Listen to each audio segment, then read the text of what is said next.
കോഴിക്കോട്ടെ മാളിക്കടവ് റോഡിന് ശാപമോക്ഷം. പൊളിഞ്ഞ റോഡുകൾ നവീകരിക്കുന്നതിന് കിഫ്ബിയിൽ നിന്ന് 53 ലക്ഷം രൂപ അനുവദിച്ചു. കുണ്ടും കുഴിയും നിറഞ്ഞ റോഡിലൂടെയുള്ള സാഹസിക യാത്ര സംബന്ധിച്ച അമൃത ന്യൂസ് വാർത്ത നൽകിയിരുന്നു. തുടർന്ന് തോട്ടത്തിൽ രവീന്ദ്രൻ MLA ഇടപെടലിനെ തുടർന്ന് ഫണ്ട് അനുവദിക്കുകയായിരുന്നു. കോഴിക്കോട് മാളിക്കടവ് റോഡിന്റെ ശോചനീയാവസ്ഥ ചൂണ്ടിക്കാണിച്ച് അമൃത ന്യൂസ് പലതവണ വാർത്ത നൽകിയിരുന്നു.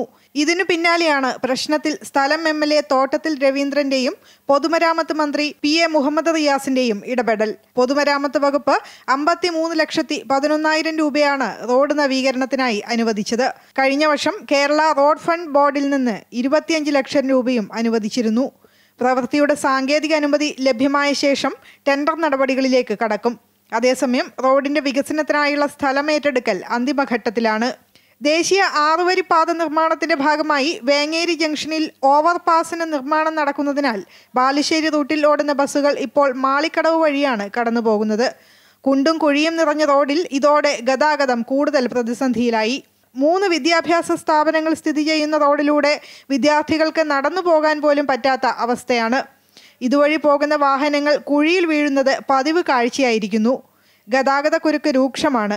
റോഡിന്റെ ശോചനീയാവസ്ഥ പരിഹരിക്കണമെന്നാവശ്യപ്പെട്ടുകൊണ്ട് ബസ് ജീവനക്കാരും സൂചനാ സമരം നടത്തിയിരുന്നു.